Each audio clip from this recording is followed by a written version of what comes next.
दोस्तों, दुबई का नाम सुनते ही सबसे पहले चीज जो दिमाग में आती है वो होती है पैसा, अमीरी और लग्जरी लाइफ। क्योंकि दुबई एक ऐसा देश है जहां पे बड़े बड़े रईस पाए जाते हैं और वो सारे के सारे रईस अपने लग्जरी लाइफस्टाइल के लिए जाने जाते हैं। दुबई कितना ज्यादा अमीर है ये समझाने के लिए आपको एक छोटा सा एग्जांपल देता हूं कि दुबई के जो पुलिस ऑफिसर्स रहते हैं वो भी सुपर कार्स में घूमते हैं। अब दुबई की इतनी अमीरी देखकर सबको ज्यादातर यही गलत फहमी है कि दूसरे खाड़ी के देशों की तरह दुबई भी तेल बेचकर इतना अमीर हो पाया है, लेकिन ये गलत है। तेल दुबई की जीडीपी में सिर्फ और सिर्फ 1% का ही कंट्रीब्यूशन देता है। तो ऐसे में आप लोग सोच रहे होंगे कि अगर तेल बेचने से दुबई अमीर नहीं हुआ तो दुबई आखिरकार इतना ज्यादा अमीर हुआ कैसे। तो दोस्तों, अगर आज के वक्त की बात की जाए तो दुनिया में सबसे महंगे शहरों में से एक शहर दुबई है। दुनिया के सबसे ऊंची इमारत, दुनिया का सबसे बड़ा शॉपिंग मॉल, दुनिया के सबसे बड़ा अम्यूजमेंट पार्क और दुनिया का one and only 7 star hotel, ये सभी चीजें दुबई को दुनिया से काफी ज्यादा अलग बनाती है। आपको जान के हैरानी होगी कि इस आलीशान दुबई को जो आप देख रहे हैं ये 50 साल पहले एक रेत के अलावा कुछ नहीं था। यहाँ तक कि दुबई में पहला एयरपोर्ट भी ईयर 1960 में बना था, जिसको उस समय के दुबई के शासक शेख राशिद बिन सईद अल मखतूम ने एक बहुत बड़ा लोन लेकर बनाया था। अब ऐसे में सवाल उठता है कि 50 सालों में ऐसा कौन सा जादू हो गया कि दुबई सिर्फ रेत के रेगिस्तान से आज दुनिया में सबसे महंगे शहरों में से एक हो गया। तो इसको समझने के लिए थोड़ा सा दुबई के इतिहास के बारे में भी जानना पड़ेगा। तो दोस्तों, ईयर 1770 से लेकर 1930 के एंड तक दुबई में जो है pearl business main earning source हुआ करता था। उस समय इन देशों को ब्रिटिश सरकार के द्वारा ट्रूसियल स्टेट्स का नाम दिया गया था। ये लोग पर्शियन गल्फ के पानी में जाके अंदर से मोती निकालते और फिर उसका व्यापार करते थे। इन लोगों के व्यापार करने की शुरुआत इसी तरह से हुई थी और इसी पर इनके आने वाले फ्यूचर की नींव भी रखी गई। ईयर 1930 के बाद पर्ल बिजनेस में गिरावट आने लगी और दोस्तों, दुबई के पड़ोसी देश अबू धाबी में 1930 के शुरुआत से ही तेल निकालना शुरू कर दिया गया था, जबकि दुबई अभी भी पूरी तरह से सूखा था। और एक तरफ जहां पर्ल इंडस्ट्री भी पूरी तरह गिरते जा रही थी, वहीं दूसरी तरफ काफी कोशिश करने के बाद भी दुबई तेल नहीं खोज पा रहा था। दुबई की इकोनॉमी की अगर बात करें तो उस समय दुबई की कमाई का सबसे बड़ा सोर्स अरब की खाड़ी पर मौजूद जेबल अली नाम के एक पोर्ट को माना जाता था। शुरुआत में ये जगह मछुआरों का एक मामूली सा इलाका हुआ करता था, लेकिन 20th सेंचुरी के स्टार्टिंग में इसको एक बंदरगाह बना दिया गया। आपको बता दें कि ये बंदरगाह ईरान और अरब के एंट्री वाले हिस्से में मौजूद है और आज के वक्त ये पूरे मिडिल ईस्ट का सबसे बिजी पोर्ट माना जाता है। हालांकि उस समय इस बंदरगाह पर इतना कारोबार नहीं होता था कि ये दुबई की किस्मत बदल सके, लेकिन दुबई की किस्मत बदली और इस किस्मत बदलने की शुरुआत हुई ईयर 1958 में और उस वक्त के रूलर थे शेख राशिद बिन सईद अल मखतूम। दोस्तों, उस समय दुबई में तेल नहीं निकल रहा था, इसलिए दुबई को आगे बढ़ने के लिए और खुद को सरवाइव करने के लिए कुछ अलग करने की जरूरत थी।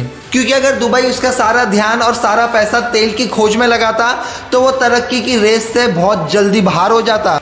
और ये बात उस वक्त के रूलर राशिद बिन सईद अल मखतूम बहुत अच्छी तरह से समझ चुके थे। इसीलिए उन्होंने सत्ता में आते ही दुबई का ध्यान तेल से हटाकर इंफ्रास्ट्रक्चर में इन्वेस्ट करने पर लगा दिया और इसके लिए उन्होंने दूसरे देशों से बहुत बड़े बड़े लोन्स लिए और इन पैसों को दुबई के अंदर प्राइवेट कंपनी स्टेब्लिश करने में खर्च कर दिया। और इसके बाद इन प्राइवेट कंपनीज ने ही दुबई के अंदर इलेक्ट्रिसिटी, टेलीफोन और पोर्ट को आविष्कार करने का काम किया। दोस्तों, लोन के इस पैसों से ही शेख राशिद बिन सईद ने वहां का पहला एयरपोर्ट बनाया था। इस एयरपोर्ट के कंस्ट्रक्शन का काम ईयर 1959 में शुरू हुआ था और सिर्फ 1 साल के अंदर ही इसे ओपन कर दिया गया और आज के दिन ये एयरपोर्ट दुनिया में दुबई इंटरनेशनल एयरपोर्ट के नाम से जाना जाता है। साथ ही ये दुनिया के सबसे बिजिएस्ट एयरपोर्ट में से एक है। दोस्तों, दुबई की गाड़ी अब धीरे धीरे पटरी पर आ ही रही थी और इस गाड़ी को साल 1966 में वो रफ्तार, वो पुश भी मिल गया जिसकी इसको सख्त जरूरत थी।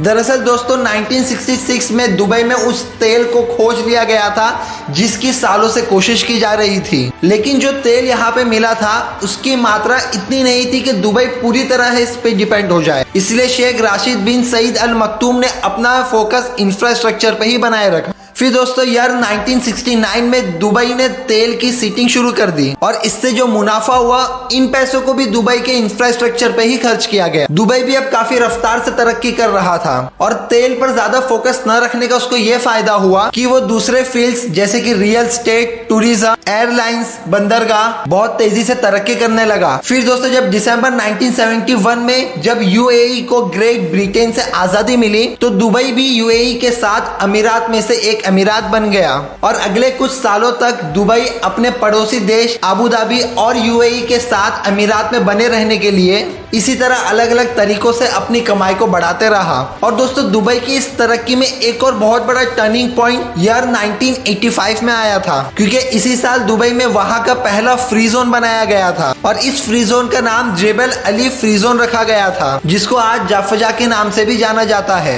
लगभग 52 स्क्वायर किलोमीटर में फैला हुआ जाफजा फ्री जोन आज भी दुनिया का सबसे बड़ा फ्री जोन कहलाता है। अब दोस्तों आप में से बहुत सारे लोग सोच रहे होंगे कि ये फ्री जोन होता क्या है, तो मैं आपको बता दूं, किसी भी देश में बना फ्री जोन वो खास एरिया होता है जिसको विदेशी व्यापार को आकर्षित करने के लिए बनाया जाता है। इस फ्री जोन एरियाज में कंपनीज को बहुत सारी फैसिलिटी सर्विसेज मिलती है, जैसे कि टैक्स में छूट, कस्टम ड्यूटी में कंसेशन और फॉरेन ओनरशिप जैसे रिस्ट्रिक्शन से रिलीफ दी जाती है। और दुबई में इस फ्री जोन बनने का फायदा यह हुआ कि जैसे ही ये फ्री जोन बनाया गया तो यहाँ पर विदेशी कंपनियों का आने की शुरुआत भी हो गई और कुछ ही वक्त में इन कंपनीज की संख्या सैकड़ों से हजारों में पहुंच गई। दोस्तों इस फ्री जोन की कामयाबी की कुल 2 वजह थी। सबसे पहला तो यह कि कंपनीज को ऐसे ऐसे एट्रैक्टिव ऑफर दिए गए कि कंपनी चाह कर भी ना नहीं बोल सकती थी। और दूसरा यह कि फ्री जोन दुबई के सबसे बड़े पोर्ट जेबल अली पोर्ट के बेहद नजदीक बनाया गया था। दरअसल ये फ्री जोन इस तरह से बनाया गया था कि जेबल अली पोर्ट खुद इस फ्री जोन का एक हिस्सा बन गया था और किसी भी कंपनी के लिए एक पोर्ट का नजदीक होना बहुत बड़ा बेनिफिट होता है।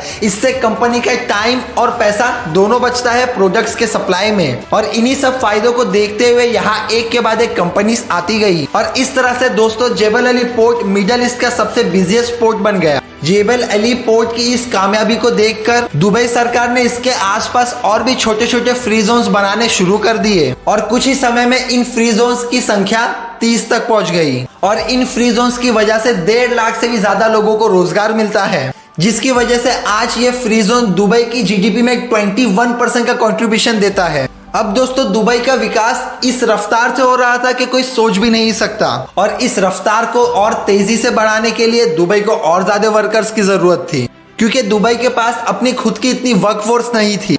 इसीलिए अपनी वर्कफोर्स को बढ़ाने के लिए दुबई ने भारत, पाकिस्तान, नेपाल और बांग्लादेश जैसे देशों से लोगों को लाना शुरू कर दिया, क्योंकि दुबई अच्छी तरह से जानता था कि हर रोज 10 से 12 घंटे काम इतनी कड़क धूप में सिर्फ इन्हीं देश के लोगों से कराया जा सकता है। शुरुआत में तो जो दूसरे देशों से लोग दुबई जाते थे एज अ वर्कर काम करने के लिए, उनकी हालत बहुत ज्यादा बुरी रहती थी, लेकिन आज के वक्त की बात की जाए तो आज सिचुएशन काफी बेटर है पहले की कंपेरेटिवली। तो दोस्तों ये था रीजन, ये थी वजह कि दुबई आज इतना ज्यादा अमीर है। तो इसके ऊपर आपके क्या व्यूज है, आप क्या कहना चाहते हैं हमें कमेंट सेक्शन में जरूर बताइए।